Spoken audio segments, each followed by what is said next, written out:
तो कैसे हैं आप लोग। आपका स्वागत है इस वीडियो में। और इस वीडियो में हम पढ़ने वाले हैं क्लास 6 का ज्योग्राफी का चैप्टर नंबर 2। और ये वीडियो है इस चैप्टर का वीडियो नंबर 3। इसके पहले भी हमने 2 वीडियोस किए हैं इस चैप्टर के ऊपर। अगर आपने वो वीडियो नहीं देखा तो आप वो वीडियो देख लें। उसका लिंक मैंने डिस्क्रिप्शन में दिया हुआ है। उन प्लेलिस्ट का भी लिंक है और उसके पिछले वाले वीडियो का भी लिंक है, तो आप उसे देख लें, तभी आप इस वीडियो को कंटिन्यू करें, क्योंकि इसके पहले भी कुछ चीज़ें मैंने बताई हैं इस चैप्टर से रिलेटेड, वो आपके लिए काफ़ी ज़्यादा फ़ायदेमंद रहेंगी। तो अब हम आगे बढ़ते हैं। तो देखिए, यहाँ तक हमने लैटिट्यूड्स पढ़े थे, लैटिट्यूड्स क्या होते हैं, और टेम्परेचर जोन्स को पढ़ा था, और भी बहुत सारी चीज़ें हम पढ़ी थी लैटिट्यूड्स से रिलेटेड। और अब हम पढ़ने वाले हैं लॉन्गिट्यूड्स को, कि आखिर लॉन्गिट्यूड्स क्या होते हैं और लॉन्गिट्यूड्स किस यूज़ में आते हैं। तो देखिए, वहाँ पर हमने देखा था कि ये जो लाइंस खींचे गए हैं, इमेजनरी लाइंस, उसका यूज़ क्या है। उसका यूज़ जनरली किसी भी जगह का स्पेसिफिक पोजीशन यानी स्पेसिफिक लोकेशन, एक्यूरेट लोकेशन पता लगाने के लिए यूज़ किया जाता है। तो यहाँ पर टेक्स्ट के साथ शुरुआत हम करते हैं। To fix the position of a place it is necessary to know something more than latitude of that place. तो देखिए, वहाँ पर हमने देखा था कि लैटिट्यूड जो है वो एक इमेजनरी लाइन है, और वो इस तरह से लाइन खींची गई है। तो जैसा आप यहाँ देख सकते हैं इमेज में, इस तरह से लाइंस खींचे गए हैं अर्थ के ऊपर। तो देखिए, अर्थ के ऊपर जो सरफेस एरिया है वो बहुत ही ज़्यादा है। तो इस लाइन के ऊपर कोई हो सकता है जगह यहाँ पे हो और दूसरा जगह यहाँ पे हो। तो ये दोनों एक तरह से इनका लोकेशन उस लैटिट्यूड के मुताबिक एक ही है, लेकिन ये रियलिटी में एक दूसरे से काफ़ी ज़्यादा दूर है। तो इस वजह से लैटिट्यूड से केवल हमारा काम नहीं चलने वाला था, इसलिए एक और लाइन की हमें ज़रूरत थी जिसे कहा जाता है लॉन्गिट्यूड्स। तो इस तरह से आप देख सकते हैं कि इस तरह से लाइन खींचे गए हैं, यही लाइन है लॉन्गिट्यूड्स। तो आइए अब हम लॉन्गिट्यूड्स के बारे में आगे पढ़ते हैं। फॉर एग्जांपल, यहाँ पर वही चीज़, वैसा ही एग्जांपल यहाँ पर दिया गया है आगे। ये देखिए, टोंगा आइलैंड्स जो कि है पैसिफिक ओशियन में, और मॉरिशस आइलैंड जो कि है इंडियन ओशियन में, ये दोनों सिचुएटेड हैं सेम लैटिट्यूड पर, यानी 20 डिग्री साउथ पर। 20 डिग्री साउथ पर ये सिचुएटेड हैं। तो उस वजह से अगर लैटिट्यूड के मुताबिक हम देखें तो इनका लोकेशन बिल्कुल सेम होगा। इनका लोकेशन, स्पेसिफिक लोकेशन हमें पता नहीं चलेगा, जबकि ये एक दूसरे से हज़ारों किलोमीटर दूर हैं। तो उन्हें प्रिसाइजली लोकेट करने के लिए, now in order to locate them precisely we must find how far east or west these places are from given line of reference running from north pole to the south pole। तो देखिए, एक दूसरे से उनके दूरी को, point को निकालने के लिए हमें एक रेफरेंस पॉइंट चाहिए होगा, कि जिसे हम एक यूनिवर्सल क्या कहते हैं हम, जिसके मुकाबले हम कंपेयर करें कि एक इस जगह से कितना ईस्ट है और एक कितना वेस्ट है। सॉरी, इधर ईस्ट होता है, इधर वेस्ट होता है। कितना ईस्ट है, कितना वेस्ट है, तब हमें एक तरह से पता चलेगा कि आखिर वो एक दूसरे से कितना दूर हैं। तो इसीलिए हम यूज़ करते हैं हमारे लॉन्गिट्यूड्स का। और ये जो लाइंस हैं, this lines of reference are called meridians of longitude. तो देखिए, ये जो लाइंस खींचे गए हैं रेफरेंस के लिए, इन लाइंस को कहा जाता है मेरिडियंस, लॉन्गिट्यूड्स के meridians, longitudes of meridian, sorry meridians of longitude. तो अब हम आगे बढ़ते हैं और आगे के टेस्ट को पढ़ते हैं।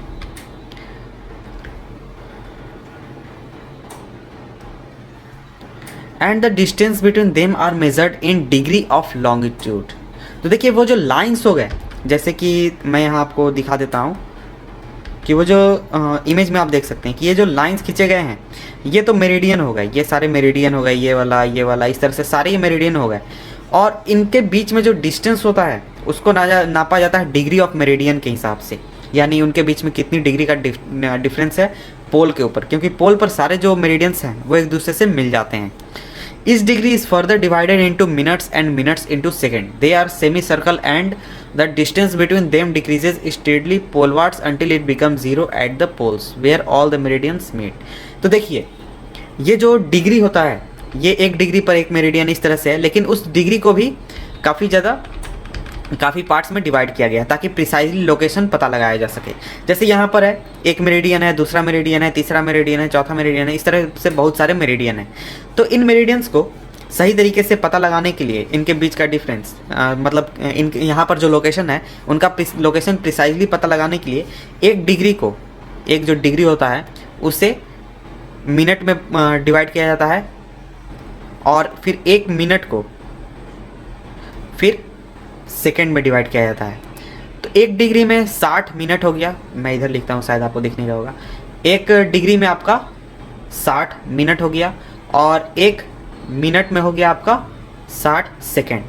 1 मिनट में 60 सेकेंड, 1 डिग्री में 60 मिनट।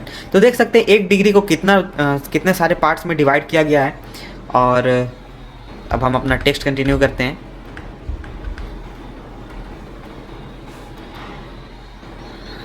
और ये देखिए, ये तो हमने यहाँ देख लिया कि मेरिडियंस को किस तरह से डिवाइड किया गया है। इसके बाद तो ये जो सारे लाइंस हैं, ये मेरिडियंस एक तरह का सेमी सर्कल फॉर्म करते हैं। वो कैसे, वो मैं आपको दिखाता हूँ। देखिए, ये जैसे अर्थ है, हाँ उतना अच्छा मेरा सर्कल नहीं बन रहा है, फिर से बना देता हूँ। ये अर्थ है यहाँ पर। अब इस तरह से जो ये लाइन खींचा गया है, एक पॉइंट से लेकर और दूसरे पॉइंट तक खींचा गया है, और ये एक तरह का सेमी सर्कल फॉर्म करता है। इसको अगर हम कंप्लीट मिला दें तो ये एक सर्कल फॉर्म करेगा, सर्कल जैसा लाइन। तो वैसा है। तो इस तरह से जितने भी आपके मेरिडियंस हैं, ये वाला, ये वाला, ये वाला, इस तरह से बहुत सारे मेरिडियंस हैं, ये सभी जाकर मीट करते हैं आपके पोल पर, यानी नॉर्थ पोल पर और साउथ पोल पर। तो वहीं से हम डिग्री नापते हैं कि आखिर एक मेरिडियन और दूसरे मेरिडियन के बीच में कितनी डिग्री का फासला है, और उसी से हम डिस्टेंस नापने के लिए उसी को हम यूज़ करते हैं। इस यहाँ पर जैसे देखिए, इनके बीच में जो डिफरेंस होता है, जितने भी आपके मेरिडियंस हैं उनके बीच में डिफरेंस 0 हो जाता है पोल पर, क्योंकि पोल पर जाकर वो सभी एक दूसरे से मिल जाते हैं। अब आगे बढ़ते हैं। Unlike parallels of latitude, all meridians are of equal length। तो देखिए, हमने जैसे लैटिट्यूड में देखे थे कि जो लाइंस होते हैं वो पैरेलल्स होते हैं, उनके बीच में उनका जो लेंथ होता है वो एक दूसरे से अलग होता है। लेकिन जितने भी मेरिडियंस होते हैं उनका जो लंबाई होती है उनकी, वो बराबर होती है, क्योंकि वो एक पोल से दूसरे पोल तक जा रहे हैं। वहीं दूसरा लाइन भी एक पोल से दूसरे पोल जा रहा है, तो उनके बीच में जो लेंथ है उसका डिफरेंस नहीं होता। Thus, it was difficult to number the meridians. Hence, all countries decided that the count should begin from the meridian which passed through Greenwich, where is the British Royal Observatory is located. The meridian is called prime meridian. तो देखिए, ये शुरुआत में जब इन meridians को बनाया जा रहा था, इन लाइंस को बनाया जा रहा था, इमेजिनरी लाइंस को खींचा जा रहा था, उस समय लोगों के सामने ये बहुत ही दुविधा थी कि आखिर इसका नंबरिंग कैसे किया जाए, शुरुआत कहाँ से किया जाए, 3rd डिग्री कहाँ पे होगा, 4th डिग्री कहाँ पे होगा, 50 डिग्री कहाँ पे होगा, 90 डिग्री कहाँ पे होगा। तो इस तरह की बहुत सारी परेशानी थी, परेशानी नहीं कह सकते, उनके कन्फ्यूज़न थी कि आखिर शुरुआत किस देश से किया जाए। तो उस सभी देश उस समय एग्री हो गए कि जो ब्रिटिश रॉयल ऑब्जर्वेटरी है वो उसको एक मान लिया जाए, क्या कहते हैं हम, क्या कहते हैं, प्राइम मेरिडियन को क्या कहेंगे, मेन पॉइंट मान लिया जाए, जहाँ से 0 डिग्री गुजरेगी और उसको रेफरेंस के तौर पर यूज़ किया जाएगा, यानी वहीं से काउंटिंग शुरू होगी और वहीं से 1 डिग्री 1 डिग्री 2 डिग्री 4 डिग्री शुरू होगी। तो इसीलिए उस जगह को, यानी ग्रीनविच जहाँ पे है, जहाँ से प्राइम मेरिडियन गुजरती है, उसको 0 डिग्री लैटिट्यूड कहा जाता है। और जहाँ से हम 180 डिग्री तक नापते हैं, या तो ईस्ट में या तो वेस्ट में। जैसे कि आप यहाँ इमेज में देख सकते हैं, ये देखिए आपका प्राइम मेरिडियन है, ये है 0 डिग्री, और इधर जाइएगा तो आपका 180 डिग्री ईस्ट तक नापा जाता है, 180 डिग्री ईस्ट, और इसी तरह से इधर जाइएगा तो आपका 180 डिग्री वेस्ट तक नापा जाता है। तो इस तरह से कुल मिलाकर 360 डिग्री यानी पूरे सर्कल का एक रिवॉल्यूशन बनता है। तो इसका देखिए, मैं आपको थोड़ा सा बैकवर्ड बता देता हूँ, पीछे की बात। उस समय जिस समय ये लाइन खींचा जा रहा था, उस समय ब्रिटिश जो शासन थी वो बहुत देशों में फैली हुई थी, यानी उपनिवेश उसने बना कर रखा था बहुत सारे देशों में। इसलिए एक तरह से हम कह सकते हैं उस समय उसका धाक चलता था, इसलिए वहाँ पर सभी लोग राजी हो गए वहाँ पर ग्रीनविच को 0 डिग्री मानने के लिए। तो आगे बढ़ते हैं हम। The prime meridian and the 180 degree meridian divide the earth into 2 equal halves. तो देखिए, 0 डिग्री से लेकर अगर 180 डिग्री तक जाते हैं तो वो एक सेमी सर्कल फॉर्म करता है, और इसी तरह से इधर से हम 0 डिग्री से लेकर 180 डिग्री जाएंगे तो वो भी एक सेमी सर्कल फॉर्म करेगा।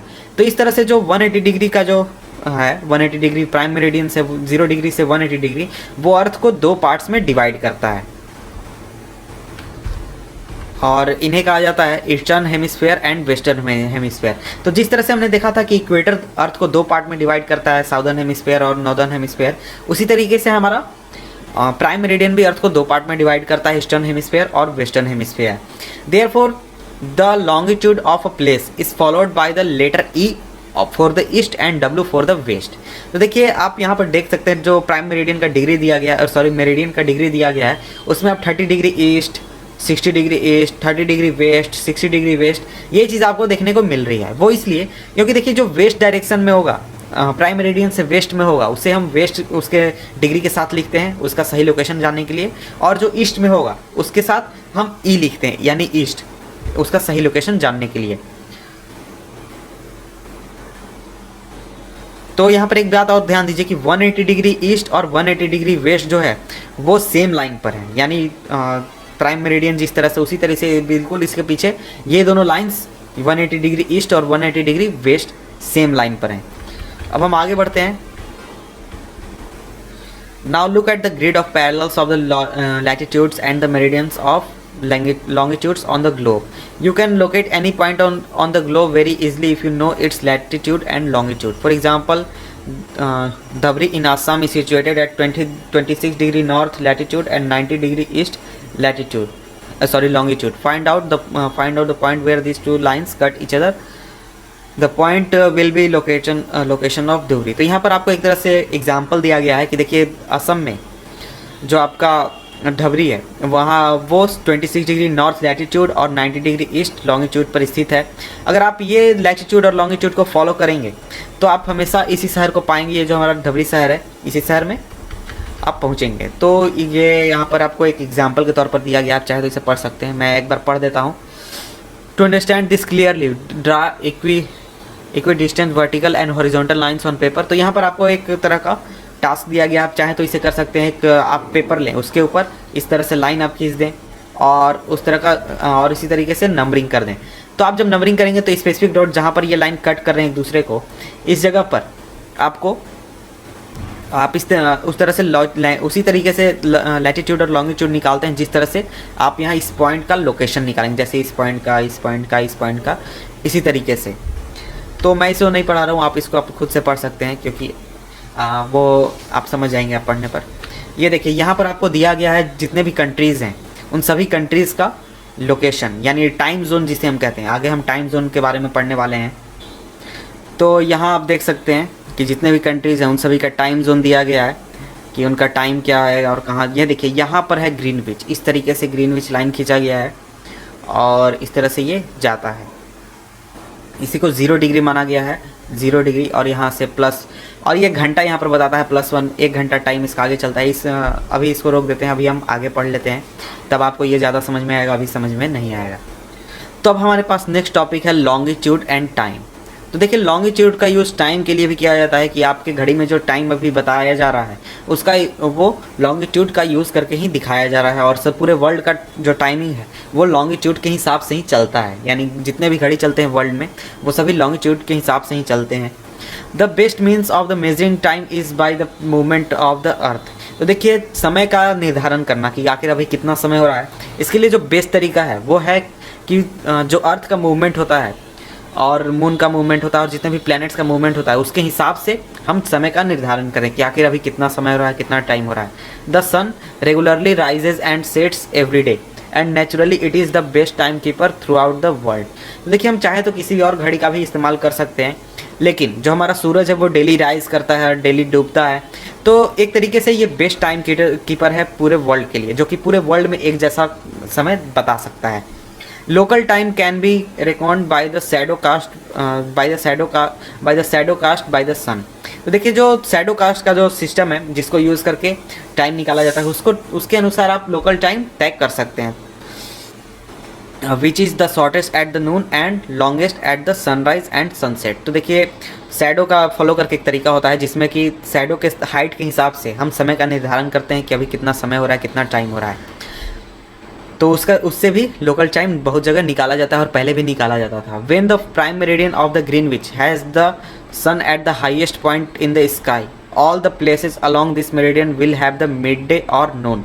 देखिए जब प्राइम मेरिडियन के ऊपर जो सन है वो हाईएस्ट पॉइंट पर होता है, यानी एकदम बिल्कुल आपका 90 डिग्री पर आपका सूरज की किरणें पड़ती हैं, तो उस समय में जो आप जो ग्रीनविच लाइन है उस पर जितने भी प्लेसेस होंगे वहाँ पर उस समय में नून हो रहा होगा, यानी दोपहर हो रहा होगा, और बिल्कुल मिड डे होगा, मिड डे यानी बिल्कुल दोपहर के 12 बज रहे होंगे जैसा हम कहते हैं, लेकिन ऐसा नहीं कि 12 बजे यहीं बिल्कुल ऊपर आता है, वो मिड डे के समय में आता है। As the earth rotates from west to east, जैसे जैसे earth west to east rotate करता है, those places east of Greenwich will be ahead of Greenwich time and those of west will be behind it. तो देखिए यहाँ पर आपको ये बात तो शायद मैंने बताया है पहले कि जो अर्थ है वो वेस्ट टू ईस्ट मूव करता है, लेकिन हमें सूरज को देखकर लगता है कि सूरज ईस्ट टू वेस्ट जा रहा है, लेकिन हमारा अर्थ मूव करता है उल्टा। तो उस हिसाब से तो जितने भी प्लेसेस होते हैं ग्रीनविच के ईस्ट में, वो उन सभी का समय ग्रीनविच से आगे चलता है, और जितने भी प्लेस, जितने भी जगह ग्रीनविच से वेस्ट में हैं, उन सभी का समय ग्रीनविच से पीछे चलता है। The rate of difference can be calculated as follows. तो देखिए जो डिफरेंस है समय का वो इस तरीके से निकाला जाता है। तो देखिए अर्थ जो है वो 360 डिग्री मूव करता है 24 आवर्स में, यानी 24 घंटे में वो एक फुल रोटेशन ले लेता है। इसका मतलब ये हुआ कि वो 15 डिग्री 1 घंटे में मूव करेगा, 1 आवर 1 घंटे में वो 15 डिग्री मूव करेगा। और तो इस हिसाब से जब 12 बज रहे होंगे दोपहर के ग्रीनविच में जब 12 बज रहे होंगे दोपहर के, तो उसी समय में 15 डिग्री ईस्ट में ग्रीनविच के, यानी ग्रीनविच से जो 15 डिग्री ईस्ट में जो जगह है, जो जितने भी जगह आते हैं वहाँ पर समय 1 घंटा आगे चलेगा, ग्रीनविच से 1 घंटा आगे। इसका मतलब ये हुआ कि उस समय में उस जगह पर 1 PM हो रहा होगा, यानी ग्रीनविच मान लीजिए आपका 0 डिग्री पर है, तो उसी तरीके से 15 डिग्री ईस्ट जो जगह होगी, जिस जगह का ये मेरिडियन का डिग्री होगी, वहाँ पर 1 घंटा आगे चलेगा समय, यानी कि करीब 1 बजेंगे, दोपहर के 1 बजेंगे, जबकि आपका प्राइम मेरिडियन पर यानी ग्रीनविच पर उस समय में 12 बज रहे हैं। इसी हिसाब से सारे जगहों का जो टाइम है वो कैलकुलेट किया जाता है, और इसी तरीके से जो वेस्ट में होगा 15 डिग्री, उसका समय 1 घंटा पीछे चलेगा, यानी कि करीब दोपहर के 11 बजेंगे। सिमिलरली एट 180 डिग्री, यानी कि 180 डिग्री पर it will be midnight when it is 12 noon at Greenwich. तो इसी तरीके से जो 180 डिग्री है हमारा, तो वो तो ईस्ट वेस्ट नहीं होता क्योंकि वो दोनों एक ही लाइन पर पड़ते हैं। 180 डिग्री में आपका जो समय है वो 12 घंटे आगे चलेगा, 12 आवर्स, यानी कि दोपहर के जब 12 बज रहे हैं ग्रीनविच में, यानी कि इंग्लैंड में, उसी समय में जितने भी जगह जो हमारे 180 डिग्री पर आते हैं वहाँ पर उस समय में रात के 12 बजेंगे, रात के 12 बजेंगे। अब आगे बढ़ते हैं। At any place, a watch can be adjusted to read 12 o'clock when the sun is at the highest point in the sky. That is when it is midday. The time shown by such a watch will give the local time for that place. You can see all the places on the given meridian of longitude have the same local time.